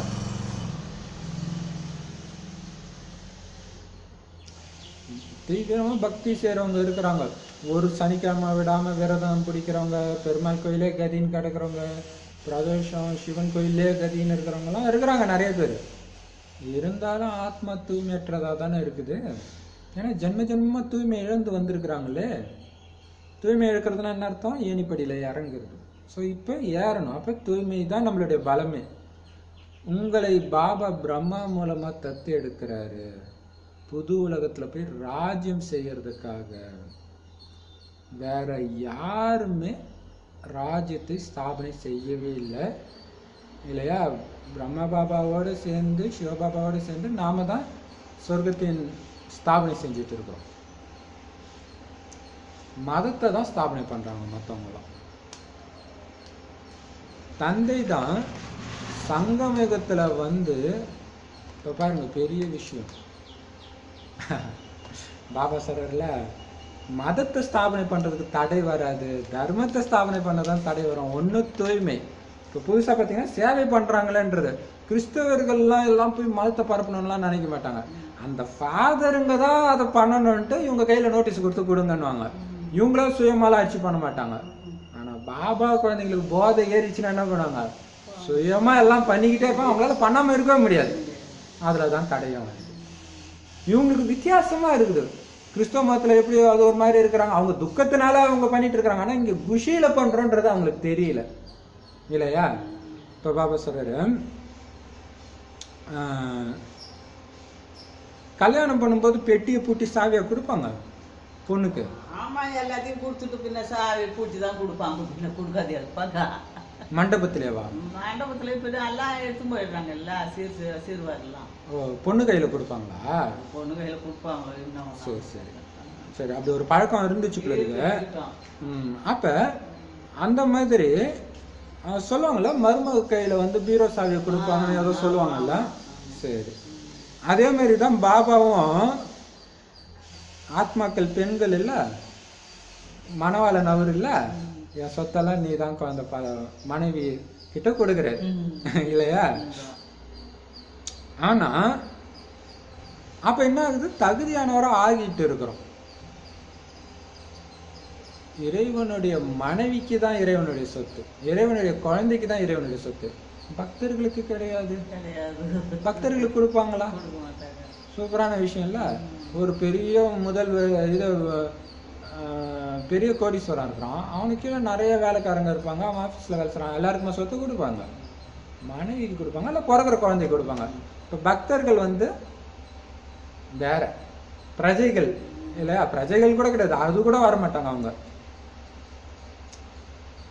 நல்ல பக்தர்களாக இருந்தால் கூட ஆத்மா தூய்மையாக தானே இருக்குது. பாபா கொடுக்குற வழிபடி தூய்மை ஆகாத வரை சொர்க்கத்துக்கு போக முடியாது. பாபா தான் அந்த ராஜ்யத்தை ஸ்தாபனை செய்யறாருன்னு உங்களுக்கு தெரிஞ்சிச்சு. தந்தை தான் சங்கமேகத்துல வந்து வருங்கால 21 பிறவிக்கான ராஜ்யத்தை ஸ்தாபனை செஞ்சுட்டு இருக்காரு. 21 பிறவிக்கு நிம்மதியா இருப்பார் பாபா அங்க. அதுக்குதான் இவ்வளவு பண்ணிட்டு இருக்காரு. இந்த தந்தையை யாருமே தெரிஞ்சிருக்கல. 5000 வருஷத்துக்கு முன்னாடி பகவான் வந்திருந்தாரு, கீதை ஞானத்தை கொடுத்தாரு, அதன் மூலம் மனுஷன்ல இருந்து தேவதை ஆகிறோம் அப்படின்னு இப்ப நீங்க புரிஞ்சுக்கிறீங்க.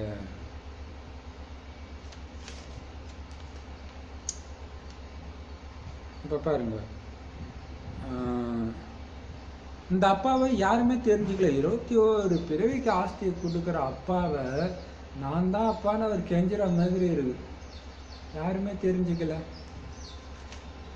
5000 வருஷத்துக்கு முன்னாடி பகவான் வந்திருந்தாரு, கீதா ஞானத்தை கொடுத்தாரு, அதன் மூலம் மனுஷன்ல இருந்து தேவதை ஆனோம் அப்படின்னு இப்ப நீங்க புரிஞ்சுக்கிறீங்க.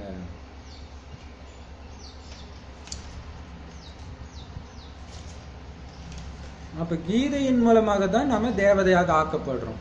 ஸோ 5000 வருஷம் முன்னாடி தான் கீதாவுடைய பார்ட், அதே பார்ட்டு இப்ப நடந்துட்டு இருக்குது. கீதை யாருடைய சாஸ்திரம் தெரியுமா? ஆதி சனாதன தேவதா தர்மத்துடைய சாஸ்திரம். எந்த கீதை? இந்த கீதை ஒரிஜினல் கீதை. டூப்ளிகேட் கீதை இருக்குல்ல, அவங்க வச்சிருக்கிறாங்களே, அது டூப்ளிகேட் தர்மம், இந்து தர்மம் தெரியாது. ஒரிஜினல் வந்து தேவதா. ஸோ அதோடைய சாஸ்திரம் இது. ஆனா இப்பதான் கிடைக்குது, அப்பா அவங்களுக்கு இருக்காது. அதான் பெரிய விஷயம். அப்ப இருந்தா அப்படியே வந்துட்டு இருக்கும். மற்றபடி சத்தியுகத்துல எந்த சாஸ்திரமும் இருக்காது. நான் சங்கமயுகத்துல தான் வரேன். மீண்டும் உங்களுக்கு இந்த சிருஷ்டியோடைய ஆரம்பத்துல இருந்து கடைசி வரை உள்ள ஞானத்தை கொடுக்கிறேன். இதை கேட்கிற நீங்க தான் தேவதை ஆகுறீங்க. பிறகு 84 பிறவிகள் சுத்தி இந்த சக்கரத்தை 84 பிறவி சக்கரத்துல சுத்தி எப்ப இறுதிக்கு வந்துடுறீங்களோ அப்பதான் மறுபடியும் வந்து பாபா புரிய வைக்கிறார். மறுபடியும் சக்கரத்தை சுத்தி வர்றாரு, போ சுத்து அப்படின்ட்டு. இது எப்படின்னா மேல இருந்து இறங்குறோம் பாருங்க, ஒரு ஒரு குழந்தைங்களை இட்டு போய் ஒரு சர்க்கா மரம்ட்டு ஜாலியா விளையாடுவாங்களே எக்ஸிபிஷன் எல்லாம், கீழே இறங்கினோன்னா ஒருத்தங்க ஏத்தி விடுறாரு பாபா. அதுதான் இப்ப பாபா சொல்றாரு, அப்பதான் நான் வந்து இதை புரிய வைக்கிறேன், நீங்க தான் அப்படி இருந்தீங்க, இடையில ஒரு பொழுதும் நான் வருவதே கிடையாது, அந்த டவுட்டே உங்களுக்கு வேண்டாம், இப்ப மட்டும்தான் வரேன், இப்பவும் பிரம்மா உடல்ல மட்டும்தான் வரேன் இல்லையா. கிறிஸ்து நடுவில் வந்து விடுவார் என்பதல்ல,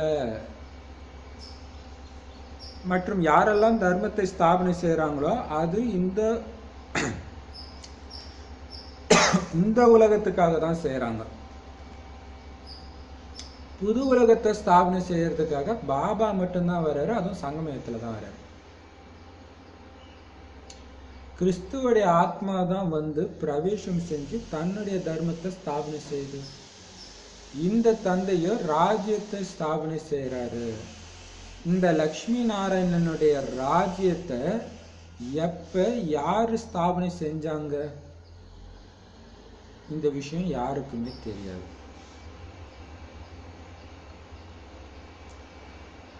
இந்த லக்ஷ்மி நாராயணன் கோயில் கட்டுறவங்க கிட்ட போய் கேளுங்க, ஏன் நீங்க சபையிலே கேட்க முடியும், மீட்டிங்லேயே கேளுங்க, கூட்டத்திலே கேளுங்க, இந்த ரகசியம் உங்களுடைய புத்தியில இருக்கு. கல்ப கல்பமா பாபா பிரம்மா மூலமா தான் ஸ்தாபனை செய்யறார், வேற யாருமே உங்களை தவிர இதை தெரிஞ்சுக்க முடியாது. இந்த வார்த்தைகளும் இருக்குது, பிரம்மா மூலமாக உலகம் உருவாக்கப்பட்டதுன்னு வேதத்தை வச்சுதான் படைக்கும் கடவுள் பிரம்மான்னு சொல்றாங்க. இருந்தாலும் யாருடைய புத்தியிலும் சரியான முறையில தங்கல. பிரம்மாவே படிச்சுட்டு பிள்ளை இருக்குன்னு நினைச்சுக்கிறாங்க, பிரம்மா மூலமா சிவபாபா பண்றாருன்னு தெரியல. இப்ப பாபா சொல்றாரு, இந்த ஞானத்தை கேட்கிறவங்க தேவதை ஆகுறாங்க, மற்றபடி கிறிஸ்து இவங்கெல்லாம் வந்து மதத்தை ஸ்தாபனை பண்றதுக்காக நடுவுல வராங்க. அந்த மதம் வந்து இந்த பழைய உலகத்துக்கானது, சொர்க்கத்துக்கான மதம் கிடையாது. அதனால சரி, அந்த ஞானத்தை பக்காவா ஃபாலோ பண்ணா கொஞ்சம் சொர்க்கத்துல வந்துருவாங்களான்னா கடைசியில கூட வர முடியாது சொர்க்கத்துல இல்லையா. பாபா கிட்ட டைரக்டா ஞானம் எடுக்கிறவங்க மட்டும்தான் வர முடியும்.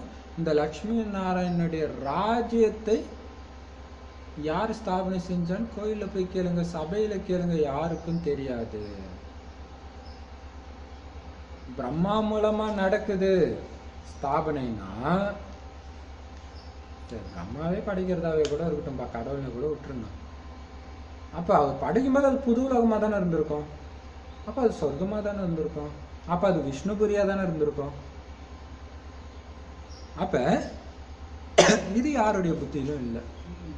பிரம்மாவுக்கு ஒண்ணு யாரும் கோயில் கட்டல இல்லையா. அப்ப சரியான முறையில அந்த பிரம்மா மூலமா எப்படி ஸ்தாபனை ஆகுதுன்னு யார் புத்தியிலும் தங்கல. சில பாபா குழந்தைங்க மேல கூட கிரகச்சாரம் பிடிச்சுக்குது. தேக அபிமானம் தான் முதல் நம்பர் கிரகச்சாரம். குழந்தைகளே ஆத்ம அபிமானி ஆகுங்கன்னு பாபா சொல்றாரு.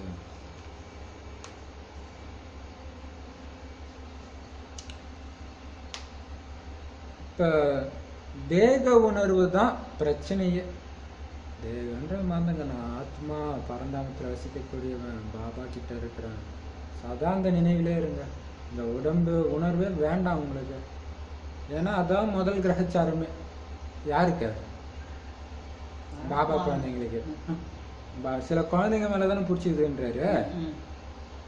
இந்த லக்ஷ்மி நாராயணனுடைய சித்திரம், ஏணிப்படி சித்திரம் புரிய வைக்கிறதுக்கு ரொம்ப நல்ல சித்திரங்கள். நிறைய பேருக்கு இதன் மூலமாக நன்மை ஏற்படும். ஆனா பாபா சூப்பரா சொல்றாருங்க, நாடகத்திலே அநேகமாக தாமதம்ன்ற மாதிரி இருக்குது போல இருக்குது, யாரும் புரிய வைக்க மாட்டீங்க. எப்படி சூப்பரா சொல்றாரு பாருங்க. நான் சொல்றேன் இது நல்ல படம், எடுத்துட்டு போங்கன்னு. சரி, நாடகத்துல இன்னும் லேட்டா தான் ஆகும் போல இருக்குது. அதனால ராஜ்யம் ஸ்தாபனை ஆவதில் தடை ஏற்படுது. பாபாவே சொல்றாரு. அப்ப என்னது, தேக அபிமானம் அதை பண்ண விட மாட்டேங்குது. அதுதான் நிறைய தடைகள் ஏற்படுதுன்னு பாபாவே சொல்றாரு. ஏன்னா ராஜ்யம் ஸ்தாபனை ஆகுறதுல தடை ஏற்படும். ஆக்சுவலா இங்க தடையை உடைக்கிறதா ராஜ்ய தடையிறத, வேற ஒண்ணுமே கிடையாது. விநாயகன் விக்ன விநாயகன் சொல்றாங்க நம்பர் 1 இல்லையா? தடைகளை வென்ற நம்பர் 1 பிரம்மபாபா. எல்லா தடையும் உடச்சி மேலே போயிட்டார். நாமளும் தடையை உடச்சி போயிட்டே இருக்கிறோம். அப்போ இங்கே தான் தடை வரும். ராஜா வருதுன்னா சும்மாவா? அங்கே போய் எந்த சண்டையும் போட போறது இல்லை. இப்போ போடுங்க மாயா கூட சண்டை இல்லையா? மாயா பயங்கர சக்தி வாய்ந்தது. என்னுடைய குழந்தைங்களை சீக்கிரமா மூக்க காது பிடிச்சிக்குதான் மாயா. பாபா சொல்றாரு இது ராகுவின் கிரகச்சாரம். இதைத்தான் ராகுவின் கிரகச்சாரம்னு சொல்றது. பாரதத்துல அதுவும் குறிப்பா இந்த நேரத்துல விகாரங்கள்ன்ற ராகுவோடைய முழுமையான கிரகச்சாரம் பிடிச்சிருச்சு. பாரதத்துல அந்த அளவு மோசமாயிடுச்சு உலகன்றது. இதே பாரதமே ஒரு காலத்துல தூய்மையாக வைரம் மாதிரி இருந்துச்சு. ஆனா இப்ப விகாரத்துல மூழ்கி விகார பாரதமா சோழி மாதிரி ஆயிடுச்சு. பிறகு வைரம் மாதிரியும் ஆகணும் அப்படின்னு நீங்க ஒரு நொடியில நிரூபிக்க முடியும். அந்த அளவு தூய்மையா இருந்துச்சு. மீண்டும் அது ஆகணும், நிரூபிங்க. கதை ஃபுல்லாவே பாரதத்துடைய கதை தான். பாபாவுடைய பாட்டும் பாரதத்துல தான் நடக்குது. பாபா தான் வைரம் மாதிரி ஆக்குறாரு. ஆனா எத்தனை விதமான தடைகள் ஏற்படுது. ஆச்சரியமா இருக்குல்ல, இத்தனை விதமான தடைகள் இருக்குதுன்ட்டு.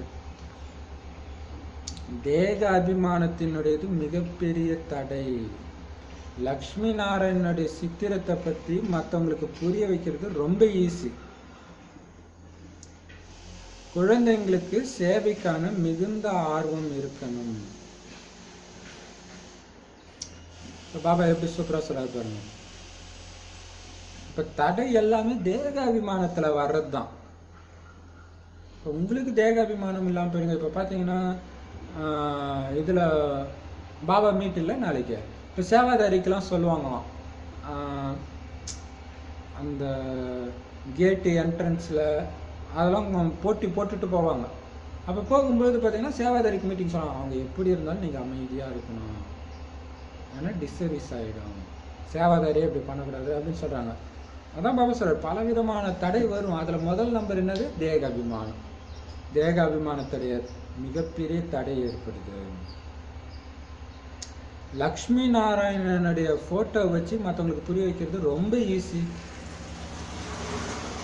குழந்தைங்களுக்கு சேவைக்கான பயங்கர ஆர்வம் இருக்கணும். சேவையில கூட பல விதம் இருக்குது இல்லையா?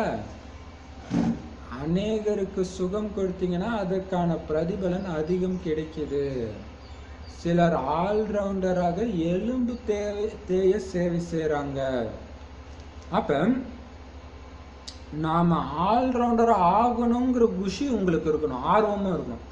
எல்லா சேவையும் என்னால பண்ண முடியும் பாபா, நாங்க சேவையில ஆஜரா இருக்கிறோம். என்ன பண்ணணும் பாபா சொல்லுங்க. நல்ல நல்ல குழந்தைங்க, ஆன்மீக சேவை செய்யக்கூடிய குழந்தைங்க உணவை தன் கையாலேயே சமைக்கிறாங்க. மதுபன்ல இருக்கிறாங்க, பாபா குழந்தைங்க தான் சமைக்கிறாங்க. இருந்தாலுமே பாபா குழந்தைங்க பார்த்தீங்கன்னா தனித்தனியா அவங்களே சமைச்சுக்கிறாங்க. சேவாதாரி குழந்தை, ஏன்னா அது தடை ஏற்படும், அதில் நிறைய விஷயம் இருக்குது இல்லையா? சிம்மாசனத்தை பெற்றுவிடும் அளவு குழந்தைங்க கூட அவ்வளவு சாமர்த்தியசாலியா ஆயிடுறாங்கன்னு உங்களுக்கு தெரியும். அது ஏன் சிம்மாசனம் அடையணுமே? இப்போ அன்னதோஷம் இருக்குது, எல்லாரோட மைண்டுக்குள்ள என்ன இருக்குன்னு யாருக்கு தெரியும்? அதனால நான் முயற்சி பண்ணிட்டு இருக்கிறேன். அப்ப அந்த மாதிரி குழந்தை சாமர்த்தியசாலி ஆகணும். அப்ப சாமர்த்தியசாலி, நான் தண்ணி குடிக்க மாட்டேன், வெளில சாப்பிட மாட்டேன்னா பயங்கர சாமர்த்தியசாலி குழந்தைங்க. சாப்பிட்றோம் சாமர்த்தியசாலி இல்லை, முட்டாள் குழந்தை, வெகுளி குழந்தை, பதவி இழந்துடும் இல்லையா? ஒரு டம்ளர் தண்ணி கூட குடிக்க மாட்டேன்னு எப்படி இருந்தாங்க இல்லையா? இப்ப பாப்பா சொல்றாரு, இங்கேயோ தாய்மார்கள் வீட்டை பராமரிக்கக்கூடியவர்களாக இருக்கிறாங்க. இப்ப தாய்மார்கள் குமாரிகள் இந்த சேவையில பங்கேற்கணும்.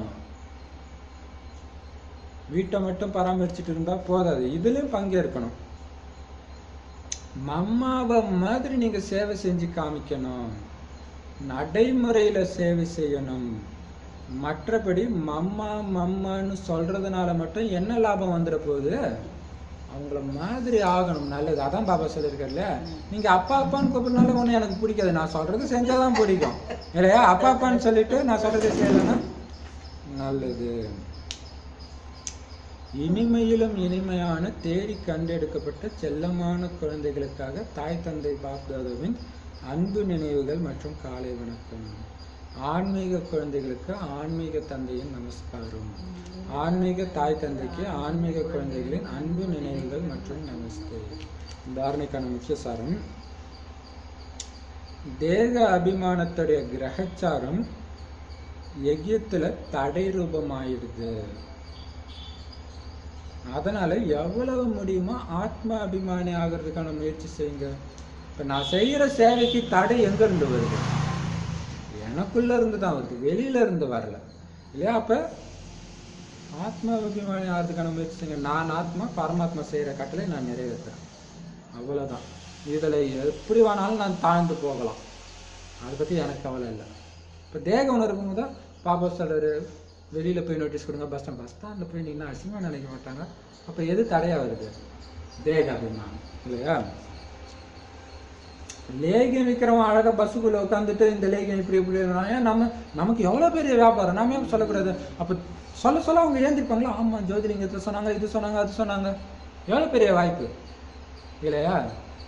சரி, ஆத்ம அபிமானி ஆனாதான் இந்த சேவை நடக்கும். அது ஆகும்போதுதான் தீவிரமா ஆகும் இல்லையா?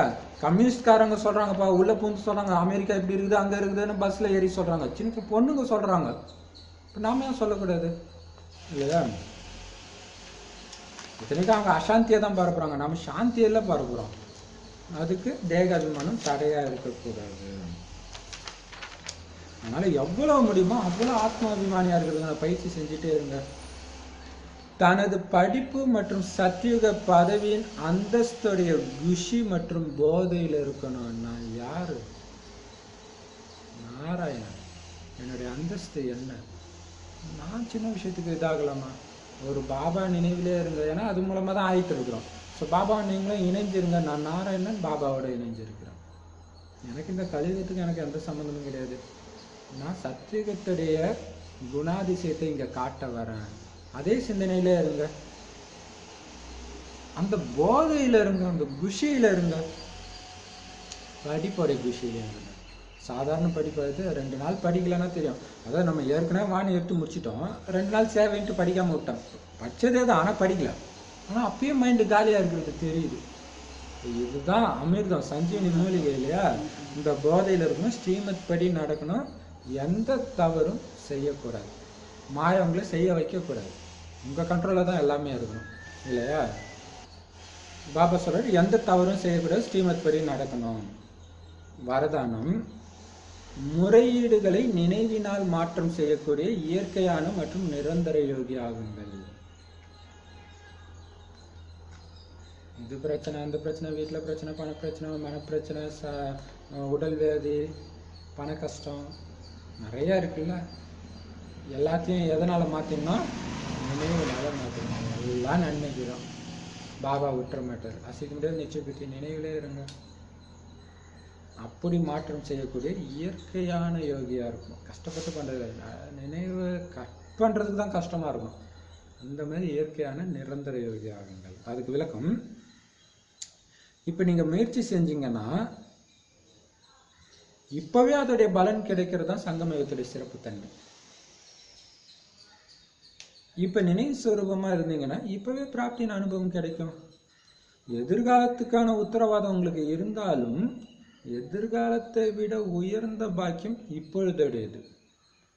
இந்த பாக்கியத்துடைய போதையில இருந்தீங்கன்னா தானாவே நினைவு இருக்கும். அப்ப பாருங்க, எதிர்காலத்தை விட உயர்ந்த பாக்கியம் இப்பத்தைய பாக்கியம் தான். இந்த பாக்கியத்தின் போதையிலே நீங்க இருந்தீங்கன்னா சூப்பரா சொல்றாரு. நினைவுல இருந்தா குஷி இருக்கும். இன்னொன்னு மிகப்பெரிய பாக்கியம் இது. ஸ்ரீநாராயணனும் சும்மாவா தாரணையில 2வது பாயிண்ட் சொன்னார்ல, சத்தியுக பதவியின் அந்தஸ்துடைய குஷியில போதையில இருங்கன்ட்டு. அப்ப அந்த பாக்கியத்தின் போதையில இருந்தீங்கன்னா கூட தானாவே நினைவு இருக்கும். எங்க நினைவு இருக்குதோ அங்க முறையீடு இருக்காது. என்ன செய்யறது, எப்படி செய்யறது, இது நடக்கிறது கிடையாது. கொஞ்சம் உதவி செய்யுங்க போன்ற இதுக்கு பேர் தான் முறையீடுகள். எனவே முறையீடுகளை விட்டுட்டு இயற்கையான யோகி, நிரந்தர யோகி ஆகுங்கள். பாருங்க சூப்பரா சொல்றாரு.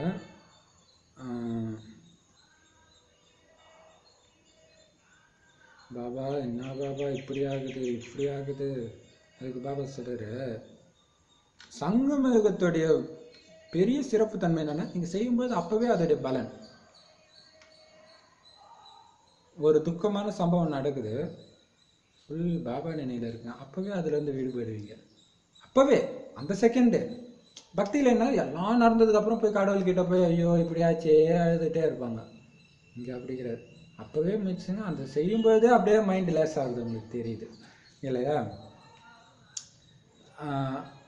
இப்ப நீங்க இந்த நினைவு சொரூபமாகவே இருந்தீங்கன்னா அந்த பிராப்தியின் அனுபவம் கிடைக்கும். ஸோ அப்போ ஏன் விட்டு விட்டு நினைவு செய்யுங்க? நினைவு சொரூபமா இருங்க. சூரியன் எப்பயுமே சுடதான் செய்யும், எப்பயுமே ஒளி கொடுக்க தான் செய்யும்.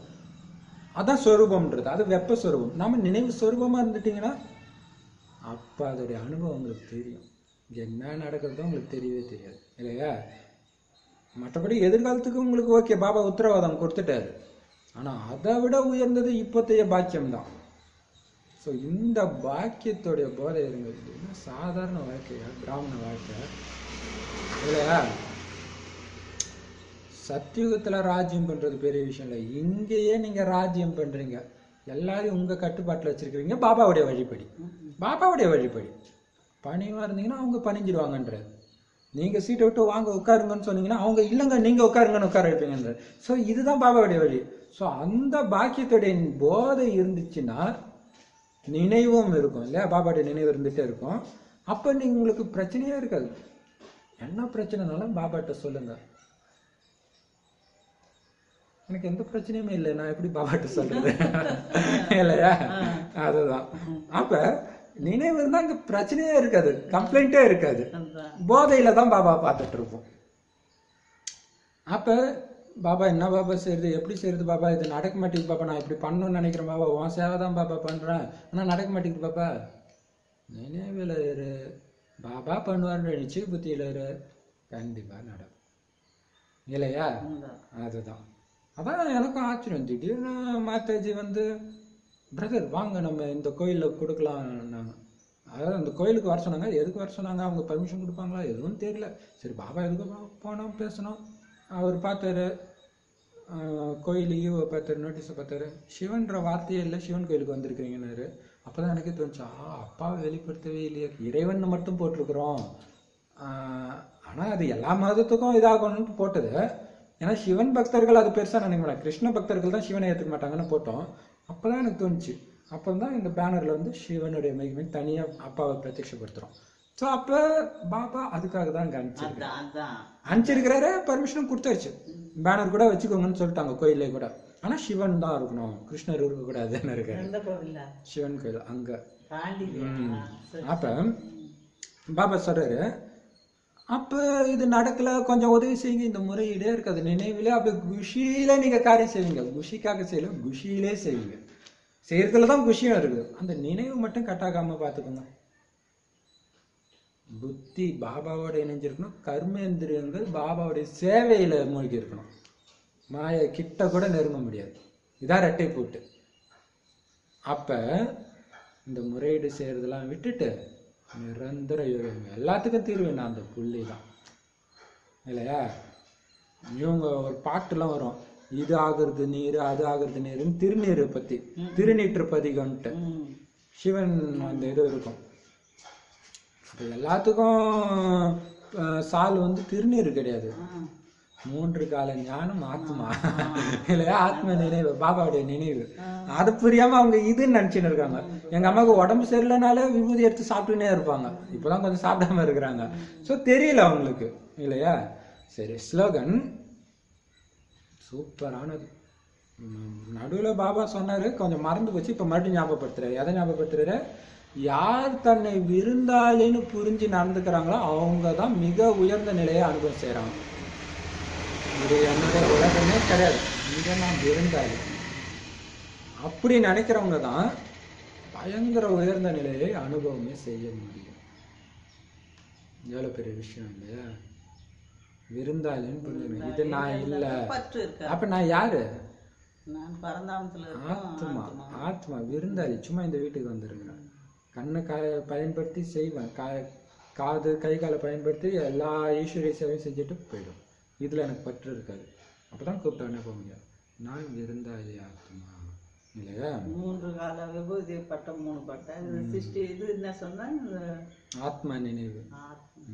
அப்ப பாபா சொல்ற அவங்க தான் மிக உயர்ந்த நிலையை அனுபவம் செய்ய முடியும். விடுபட்டு இருக்க இந்த உலகத்துல இல்ல, விடுபட்டு இதே மதுபன்ல இன்னைக்கு பிராக்டிஸ் கொடுத்துருக்காங்க. என்னன்னா, நான் இந்த உடல்ல இருந்து விடுபட்டு இருக்கிற பரிசுத்த ஆத்மா. இதே அர்த்தமா இல்ல, விருந்தாளினாலும் அதான் அர்த்தம், விடுபட்டு இருக்கிறோம்.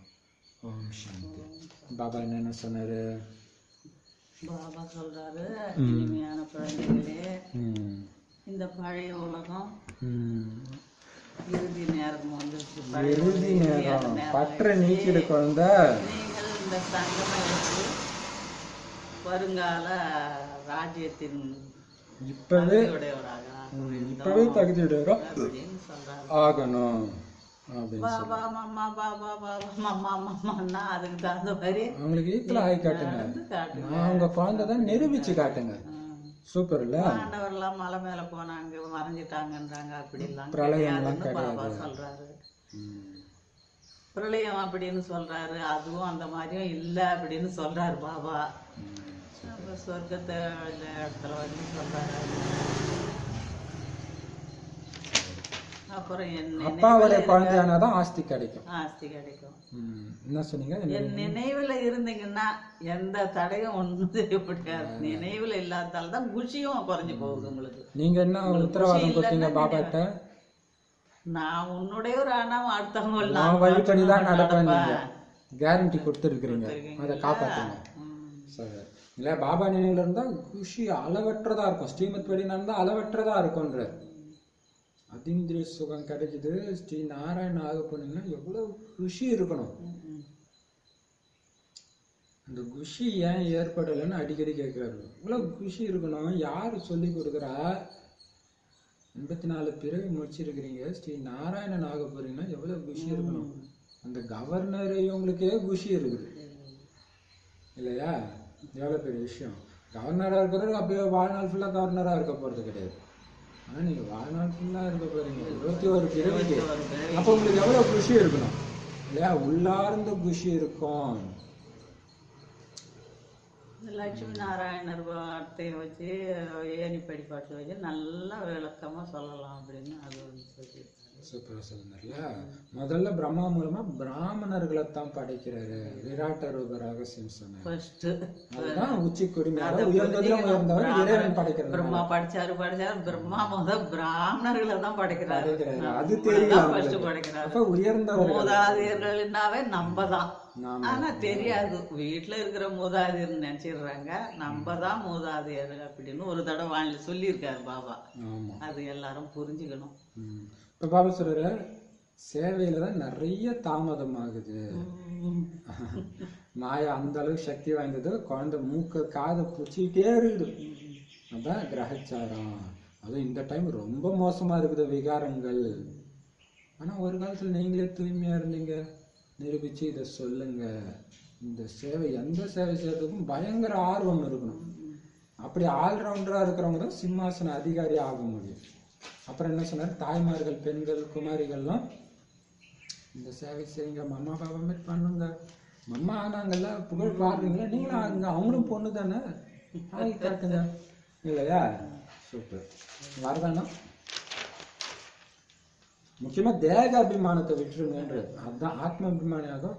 எவ்வளவு முடியுமோ முயற்சி பண்ணிட்டே இருங்க. ஏன்னா அதனாலதான் சேவை தடை வருது. தேக முரண்பாடு இல்லையா? கம்ப்ளைண்ட் பண்றது, முறையீடுகள் பண்றதுக்கு பதிலாக நினைவுனால அதை மாற்றம் செஞ்சிடுங்க. அப்ப முறையீடு இருக்காது, அதீந்திரிய சுகத்துலதான் மூழ்கி இருப்பீங்க. பாபா கிட்ட எனக்கு இதை பண்ணுங்க பாபா, அதை பண்ணுங்க பாபா, எதுவும் சொல்ல மாட்டீங்க. பாபா நினைவுல இருக்கும்போது ஆட்டோமேட்டிக்கா நீங்க நினைவுல இருந்து தயாரானீங்கன்னா ஆட்டோமேட்டிக்கா கதவு திறந்துகிட்டே இருக்கும். நம்ம சேவை செய்யறதுக்கு எல்லா விதத்திலயும் நமக்கு பாத்தீங்கன்னா பாபா ஹெல்ப் பண்றது கிளியரா தெரிஞ்சுக்கிட்டே இருக்கும் இல்லையா? ஸ்லோகன் விருந்தாளின்னு புரிஞ்சுக்கிறவங்க தான். விருந்தாளின்னு புரிஞ்சுக்கிட்டோம்னா நம்மளுக்கு எது மேலயும் பற்றும் இருக்காது. எந்த நிலையை அனுபவம் செய்ய, நேற்று பரிஸ்தா நிலை சொன்னார்ல, பரிஸ்தா நிலையை யார் அனுபவம் செய்ய முடியும்னாரு? உள்நோக்கு முகம் ஏகாந்தவாசி ஆகக்கூடிய அதோட கண்டினியூஷனா தான் இது. விருந்தாளின்னு புரிஞ்சுக்கோங்க, எல்லாத்தையும் யூஸ் பண்ணுவாங்க, ஆனா அது பற்று இருக்காது. அதே மாதிரி இருங்க. இது என் வீடு கிடையாது, யாருடைய வீடோ நான் வந்துருக்கேன் அப்படி நினைச்சா, பாபாவுடைய வீடுன்னு நினைச்சா கூட, பாபாவுடைய வீடுன்னு நினைச்சா கூட என்னுடைய வீடுன்ற உணர்வு வருது. யாருடைய வீடோ நான் வந்துருக்கேன், நான் போயிடுவேன். எனக்கு சூப்பர் வீடு அங்க கட்டி இருக்கிறாரு, நாங்க எதுக்கு இங்க இருக்கிறோம்? பாத்தீங்கன்னா ஒரு எங்களுக்கு மிஸ் 10th படிக்கும்போது கிறிஸ்டின் தான், அவங்க இந்துல இருந்து கிறிஸ்டின் ஆனவங்க. அப்ப அவங்க இப்ப இந்துவா மாறிட்டாங்க, ஆனா பார்க்க தான் முடியல. நல்ல மிஸ் அவங்க கிட்ட வந்து யாரோ கேட்டாங்க சொந்த வீடு கட்டலையான்னு. சொந்த வீடு எங்களுக்கு கர்த்தர் அங்க கட்டி வச்சிருப்பாரு, மேல காட்டுறாங்க. எவ்வளவு சூப்பர் இல்ல?